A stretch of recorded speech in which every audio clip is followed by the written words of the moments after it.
Welcome to the S.O.A.P Bible Study Series from Oak Tree Community Church in South Bend, Indiana. We started the book of 2 Samuel last time, and so we're just a few chapters into it, and we're doing actually 5 chapters this week, one per day. It's sort of short. I mean, they're not super long chapters, so it's not. Yeah, I mean, it makes sense. but we're going to push through several things going on here. Yeah, well, that's the deal, right? There's some huge stuff going on. So last week we started 2 Samuel. Yep. Saul had died, and that was really the ending of 1 Samuel. And then there's fallout from that, right? Yeah. So we had to deal with that. But here's the deal: if you were back there in that time, the king's dead, and David has been anointed by God.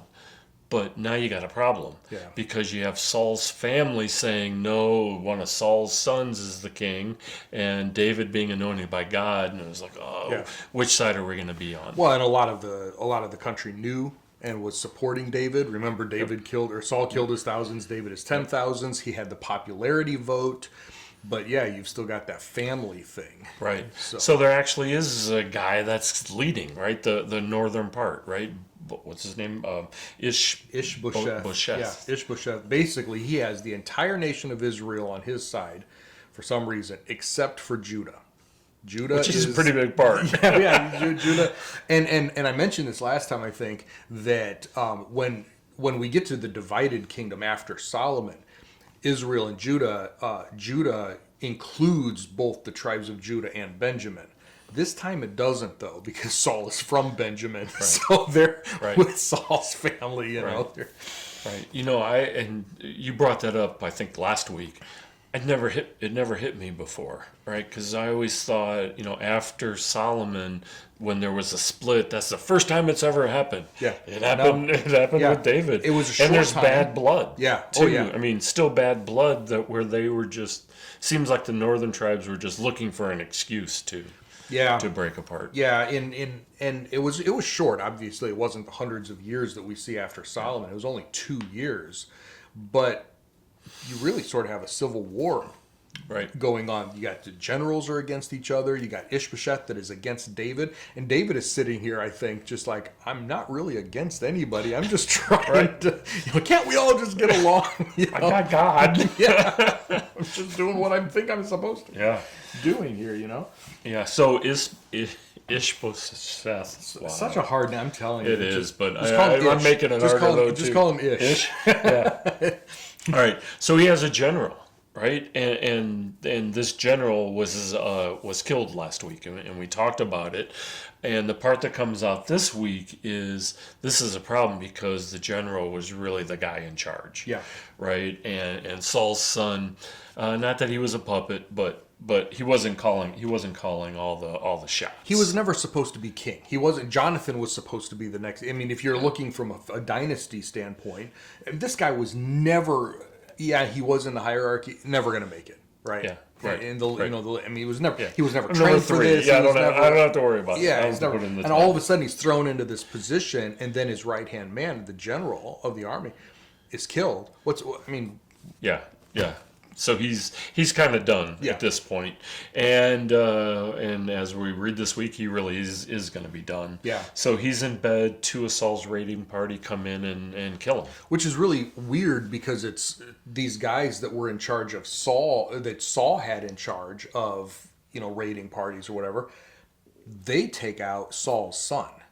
Right, they're on David's side. They're like, we don't want this civil war either. So, dissension in the ranks too, even in Saul's family, even in Ish, his group. Right. So we've seen this happen before, but there's a little different twist here.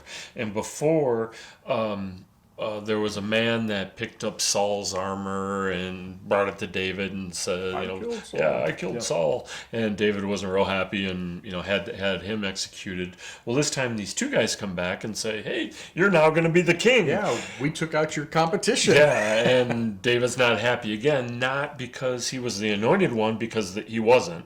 David is the anointed one, but because Saul made a reasonable request to David years ago. Don't destroy my whole family. Let my name live on. Yeah. And now that's mostly not happening. And as far as David knows, Yeah. he's going to ask, is there anybody left of Saul's family, or have you people taken him out? Right. I haven't been doing this, I've wanted to keep my promise, and people keep taking out Saul's family. Right. And then there's a little weird part in this chapter. It seems totally an odd place for it to be. But the chapter also introduces Jonathan's son. Yeah. But it's for the whole reason, right? Yeah. Here is somebody from Saul's lineage who's a rightful heir that David can do something with. Yeah, so it's sort Good of like an Easter egg almost. Yeah, in here. definitely, It just sort of drops this information and doesn't do anything with it. But if you don't think about it from the standpoint of who's left in the lineage, Jonathan had a son. That's it. That's it. Yeah. Okay. It's like, wow. All right. But he was injured, and that's all we know. Yeah. He was certain. Okay. Yeah. But we'll be hearing from him again. All right, so the tribes come to David at Hebron and say, hey, you're the king. Yeah. And this is important because God has already anointed him, but now the tribes are saying, you're the king. Yep. So is he now the king? Yep. Right? Anything else he's got to do to be the king? I mean, he's now going to be king over Judah, and he's bringing people together, and he's going to be in Hebron there for about 7 years. Right. Out of the 40 that he's going to reign, he'll be in Hebron for 7 years. Yeah, and so we learn he's about 30 at this time, and he's going to reign for about 40 years. Yep. Yep. Technically, everything could go from here. He wants a capital city. Right. That is not Hebron. He wants a different capital city. And problem is that the Jebusites have Jerusalem right now. And that's the city that he wants. Right. So he takes it. He takes it. There's not a huge discussion in there, but he takes the fortress of Zion. Yep. A little bit of fun. You're gonna love this. A little bit of back and forth, some trash talking between the Jebusites and David, and this is fun. Yeah. I know we have it up here someplace, but right. So it's up on a hill. Yeah. Right, Jerusalem. So it's tough. Yeah. Attacking when you have spears and bows and arrows, it's hard attacking somebody who's above you. Yeah, they've got the high ground. It is a fortress. It's pretty well protected, and that's what David wants for his capital, and that is what's going to help then unify Israel under his command. And he does take it. And he rules from Jerusalem, we're told, for the next 33 years, which rounds out his 40. Okay. So there's a king of Tyre that's there. He sends David some skilled workers and cedar logs for a palace.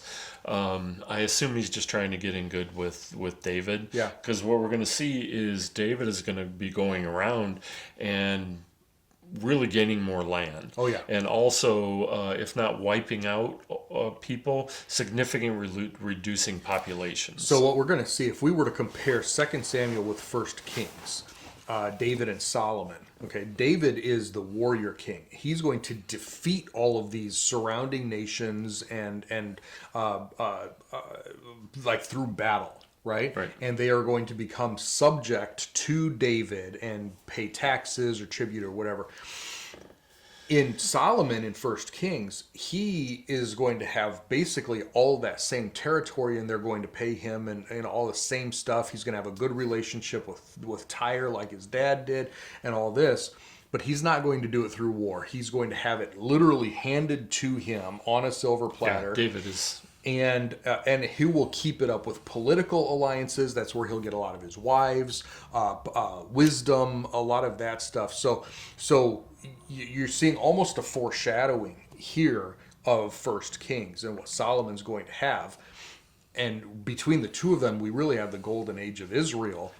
But it was done first by war and then kept or maintained in peace. Right. So I think it is very important what you said, right? So he goes to war against people, generally kills the king, doesn't totally wipe everybody out. Right. Keeps him as a tax base. Yeah. and says, you're going to be paying me tribute. So now he has some income coming in along with land, and then these people are servants versus Yep. versus leaders, and he does that in a number of places. Yeah, It's and he kind of really goes amazing, all the way to the actually. Euphrates River, basically. So not just modern day Israel, but we're going south into the Sinai Peninsula a little bit, all the way over toward Egypt, and you're taking modern day Jordan, some in Syria, Iraq, over to the Euphrates. So Right, so David's getting more land. He has a new capital. It's secure. There's wood, so there's a palace going up. things are going really, really well. And now he makes a decision. We need to bring the ark in. Yep. Right, so the ark has showed up a number of times. I think the last time we talked about it, the Philistines actually had it for a while. Yeah, and we're talking had to about the give it Ark of back. the Covenant, not Noah's Ark, right? Yeah. So Good point. Yeah, the Ark of, because the word Ark means box, and it really, it's all it is, a chest. So it's the Ark of the Covenant, and under Moses, the Ark of the Covenant signified God's presence. That's really where God's presence was there at the Ark of the Covenant. So it makes sense that David would want that in Jerusalem with him. Right. So we saw in, I guess we talked about a number of times in 1 Samuel. So in 2 Samuel, so David decides we're going to bring it into Jerusalem. So he gets a bunch of people. Well, let's see. Is this because this happens a couple times? I think the first time he takes 30,000 men with him. He builds this really nice box cart, Yep. with some oxen pulling it, and they're going to have a really cool thing, right? Yeah. So the problem is it didn't work out. Yeah. Right. So a man touched the ark, or if not the ark itself, part of the ark, someplace he shouldn't have. Yeah. Instantly died. Yeah, so one of the ox tripped or stumbled or whatever, and That happens a lot when they're moving the ark. and well, because God had already laid out, this is how you transport the ark. The priests carry it; they got the poles, the whole thing, no problem. You put it on a cart, the ox stumbles, and he was sincere. He had great intentions. He did not want the ark to fall, so he stabilized it. But God said, "You don't touch it." Right. I don't care how sincere you are. I don't care what good intentions you have. You don't touch the ark. And so he killed him, which really, honestly, made David mad. Right. We have all these good intentions. God's like, there's something you're going to learn about me, buddy. Good intentions are not good enough. When I give you a law, you've got to follow it. But it also scared him. Yeah. So I had a line. Maybe he needs to learn obedience is better than good intentions. Yeah. Right. So David calls a timeout. They take 3 months to research how to properly move the ark. Yeah. And then they come back, and a second time they move it. Yep. This time successfully. But it's dramatic, right? They take 6 steps, then they sacrifice an ox and a fatted calf. Yep. Then they take 6 more steps. This took a while. It took a long time, but you know what? I think he was almost overdoing it, and Right. David is, I think, has these emotional pendulum swings, right? I think he almost exaggerated or overdid it, because he's like, we really blew it last time. We're not going to do that this time. We are going to make sure literally every step is purified before we bring this thing in here, because this is we took it too lightly last time, I think, is really where he was thinking. Right. So there's a line in here that David is out dancing in front of the ark. Yeah. Right. So we have to, and that's about all we get out of it. So certainly there has to be some joy that is happening. But his wife, and this would have been, he has many wives now, but this would have been Saul's daughter, who was given to him, taken away, re-given to him, right, and is now his wife. But there was some love there between them too. Yeah. Which at that level is kind of rare. She made fun of David because he was making a spectacle of himself. The king shouldn't be acting like that. Yeah, she actually, it actually says that she despised him because of that. She she really, really did not like seeing him not being kingly. She said, "You've made a fool of yourself in front of the slave girls." He's like, Right. So how big a deal is that, or is this? well, for her it was a big deal because she never had children. She never had. It said that she had no children until the day of her death, and I think that was probably a judgment from God. I think that so, which means that Saul, that remember she, because like you said, she's Saul's daughter. So even though she, they would be David's children, they would still be connected to Saul. No more, Right. no more family for Saul, because yet again Saul's family has looked down on David and attacked David. In this case, verbally. Nice point. Okay, so now we have the king in the king. We have the king in Jerusalem. We have the Ark of the Covenant in Jerusalem. David's in a palace, and David says, "Wait, I'm in a palace, and God, God's not living in the ark, but His presence, right, was in the ark. God needs a better house. Yeah. So David decides he wants to build God a better house. And what's interesting here is that the prophet Nathan, and now David's going to have a son named Nathan too, but this is the prophet. The prophet Nathan said, God is obviously with you. He's blessing you. So, yeah, if that's what's in your mind, go do it. Do it. But he didn't talk to God about it. Right. So what happens? So then he talks to God. Yeah, so I have a note. Here because I think it's really, really important. And that is, where's my note? Isn't it interesting that even godly counselors with the best intentions can be incorrect? Right? Nathan thought David's plan for a temple was good, and since God had blessed everything else David had done, Nathan told him to go ahead with it, but that's not what God had in mind. So he had to correct Nathan. And Nathan was the prophet. Nathan was God's spokesman, but he wasn't speaking for God at this point. So I think it's just a good reminder that just because we have godly people around us doesn't mean that their counsel is always right. correct. Yeah. Yeah. Good point. So they get that worked out. God basically comes back and says, "Nope, we're going to do it bigger." Have I ever asked for a house? I love the conversation. You love the conversation. Yeah, do I need a house? Have I ever asked for a house? But then he says, "I'm going to build you a dynasty." Yeah. Right. But he does do a little play on words there, doesn't he? Yeah. And out of this comes the Davidic covenant. Yeah. In there, and that's where we're headed. So talk about the wordplay there. Well, David says, "I want to build you a house," and God says, "No, I'll tell you what, I'm going to build you a house." And he's not talking about a physical house; he's talking about that dynasty. Right? I will build you a dynasty, a family that will go on forever. And the Davidic covenant is actually part of the Abrahamic covenant, and I've done a lot of writing on this. And the Davidic covenant says you will never lack someone, and these aren't the words in the text, but you will never lack a person, one of your descendants, to sit on your throne. Okay, your throne will be permanent, even if there's not someone sitting on it right now. So today, no one is sitting on David's throne. It doesn't exist. But according to Luke chapter 1, Jesus is the descendant of David, the son of David, who will sit on that throne again. So there always is someone who can, even if they're not always doing it. Okay, right. I like at the end of chapter 7, David prays to God, and the humbleness in there. Who am I? The guy's got all the money in the world. He's got the biggest army. He's definitely in the area, and he says, "Who am I that you should do this for me?" Yeah. I mean, literally, you brought me out of a pasture.